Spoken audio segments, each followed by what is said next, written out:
lo que triunfó el 25 de mayo del 2000, no que del 2000, del 1983, 73, fue la democracia. El pueblo argentino terminó con las proscripciones y se movilizó para que se permitiera que viniera Perón a la Argentina. Eso fue un triunfo democrático. Entonces había que entenderlo así. Y creo, trato de acordarme lo que uno pensaba en aquella época, que todos sentimos el impacto. Incluso los mismos montoneros que no modificaron su concepción, llamémosle básica o central, tuvieron que adaptarse a lo que era hacer política en la nueva situación.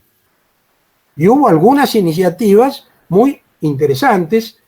En un momento, está bien que se habló del engorde, que era un poco como subestimar a los que no eran combatientes, pero de cualquier manera se trabajó para crear la organización política más importante que hubo en esa época dentro del peronismo. Y la creación de la JTP fue también un avance para tener algo de representatividad social de los trabajadores. Fue un poco como un intento de decir, no basta ahora con decir que actuamos en nombre de ellos porque nos identificamos con los que hicieron el Gordobazo. Pero tanto el desarrollo territorial como el intento de tener una presencia más fuerte y ganar representatividad en la clase obrera se vieron muy limitados por la prioridad que siempre tuvo la instancia militar. Y esta prioridad tenía que ver con dos cosas. La primera, que hay que tener en cuenta, porque esto puede volver a plantearse, que si se supera el nivel de la violencia espontánea o defensiva que puede tener a veces la lucha social, que eso puede existir y es otro análisis, ¿no? Una organización que empieza a pensar en la práctica violenta como una actitud, como una actividad permanente, ¿no? Naturalmente va entrando en un camino que es muy probable que termine predominando, porque la violencia plantea exigencias que son muy distintas a las de la militancia en un frente cualquiera. El que se dedica a la violencia tiene que clandestinizarse, tiene que verticalizar su estructura. Entonces no es que puedes hacer un congreso del partido mañana, nos juntamos todos. No, es peor que en la pandemia. Sí, vos tenés a tu vecino y no podés, que lo conocés de 30 años, tenés que hacer que no lo conocés. Entonces, el 25 de mayo, en parte la pregunta de Matías es razonable. Y si yo quisiera defender a los montoneros, podría decir, no, en realidad no se podía hacer otra cosa. Y yo creo que no sería una buena respuesta, pero tampoco es una respuesta descabellada, ¿no? Pero digo, creo que había condiciones en ese momento. Pero eso, yo siempre pongo un ejemplo que no tiene nada que ver. En la revolución de 1917 en Rusia, es un ejemplo de la importancia que pueden tener las personalidades en los momentos decisivos de la historia. Porque Lenin llega con las tesis de Abril a San Petersburgo, y en la tesis de Abril plantea todo lo contrario de lo que habían venido planteando los socialdemócratas rusos, que era que había primero una etapa de revolución burguesa, que el país tenía que desarrollarse como un país burgués, que al fin y al cabo Rusia tenía una pequeña estructura industrial avanzada, pero muy pequeña, rodeada de campesinos, y que después vendría el socialismo contra esa burguesía fortalecida en el desarrollo industrial, una concepción absolutamente etapista. Y Lenin participaba de esa misma concepción hasta ese momento, incluso había escrito contra los que decían otra cosa. El tipo llega y con gran intuición política dice, pero esto se está derrumbando. estos Kerenski y compañía no se pueden mantener. Acá si no vuelven los zaristas, esto es un cachivache, como diría un preso, esto no se puede sostener. Acá nos están ofreciendo el poder. ¿Y qué vamos a hacer nosotros? Vamos a decir, no, la etapa histórica no es la nuestra, sino la de ellos. Entonces, inventa algo que es difícil, después viendo el resultado histórico, defenderlo mucho. Pero también más difícil es aceptar que hubiera dicho, no muchachos, no nos hagamos cargo del poder. Porque evidentemente, si los socialdemócratas rusos, con tan poco costo en vidas y en tan poco tiempo, consiguieron tomar el poder con objetivos tan ambiciosos, evidentemente porque había una descomposición muy grande en toda la sociedad rusa y además en ese gobierno liberal, medio socialdemócrata, de Kerensky. Entonces, nosotros cuando hubiéramos necesitado alguien así o alguien es así, pero no para que hicieran lo que hizo Lenin, porque no es que hacía falta que nos hiciéramos cargo del poder y hiciéramos un giro a la izquierda, sino alguien que entendiera y dijera, muchachos, se terminó la etapa. Lo que estuvimos haciendo estuvo perfecto.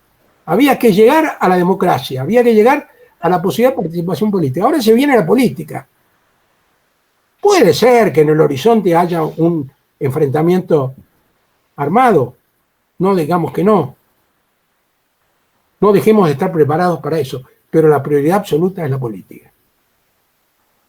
Yo creo que si hubiéramos juntado a alguna gente en un proceso de discusión, alguno aportaba una cosa, otro aportaba otra, hubiera salido algo interesante. Para hablar, por ejemplo, de los compañeros que ya no están, que no pueden desautorizarlo a uno, Nicolás Casullo hubiera aportado, y no sé si tenía una visión global de lo que era la organización, qué sé yo, pero por ejemplo él planteaba alguna de estas cosas cuando se opuso al pase a ¿cómo se llama?, la resistencia, y se fue.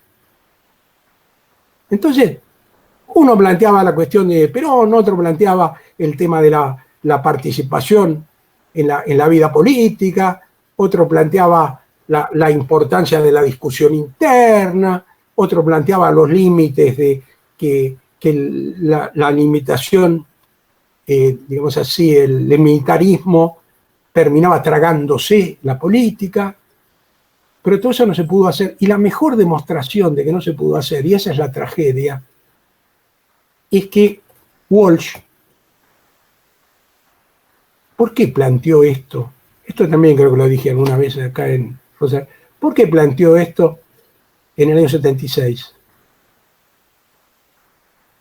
Y no lo planteó antes. Porque en el año 76 vivimos una situación, como él mismo describe en sus cartas, de derrota casi definitiva. Entonces, frente a la derrota casi definitiva, todos salimos a decir lo que haya que decir para ver si salvamos algo. Pero mientras esa no es la situación, nadie se sentía estimulado a una discusión que en el 80% de los casos, por ser generoso, implicaba que el que hablaba y decía esas cosas se iba. En el libro de mis memorias de la cárcel y de la militancia un poco, yo cuento que poco antes de caer hablé con un compañero que me dijo, me voy de la organización. Y yo traté de disuadirlo. Cuando me dijo eso me sentí más solo que Robinson Crusoe en la isla.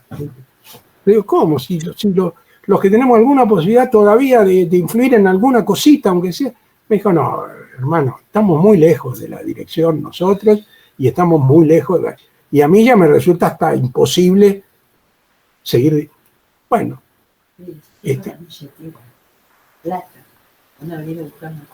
Bueno.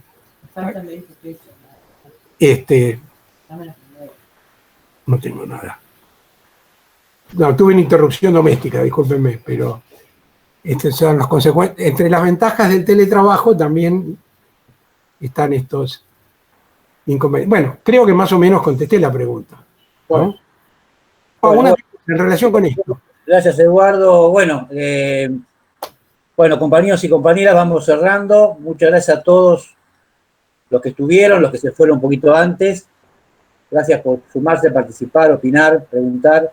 A Eduardo, desde ya, mil gracias, Eduardo, por tu buena predisposición. Siempre con nosotros cuando convocamos. Ya nos veremos, tomaremos café, iremos a comer asado algún día. Como corresponde, un asado como corresponde, Eduardo. Quiero un asado. Bueno, muchas gracias. Muchas gracias, de verdad que se habrán dado cuenta que lo tomé con mucho entusiasmo y de verdad que es bueno que a uno le estimulen a reflexionar sobre estas cosas porque se termina aprendiendo, ¿no? Yo creo que si tuviera que dar la charla y me dan 4 horas para volver a pensar todo, sería un poquito distinta también, ¿no? Porque cada discusión va aportando un poco, cada pregunta, cómo se miran hoy algunas cosas que para uno son evidentes y que, bueno, una realidad tan diferente no lo son tanto, ¿no? Así que muchísimas gracias, te recomiendo que nos manden el material, habilito cualquier utilización decente que se haga de la cuestión, ¿eh? Por supuesto, pero mándenlo porque hay muchos compañeros de Buenos Aires que no pudieron hoy estar, que me interesaría que lo vieran. Patria o muerte venceremos. Gracias y nos vemos. Sí, el material y las preguntas, claro. ¿Cómo hacemos para mandar preguntas? Al chat.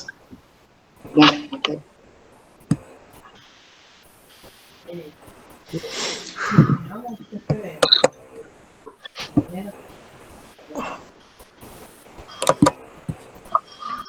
Gracias, Eduardo. Gracias, Eduardo. Gracias. Aquí. Bueno, gracias. Chao a todos, genial. Bueno, muchas gracias.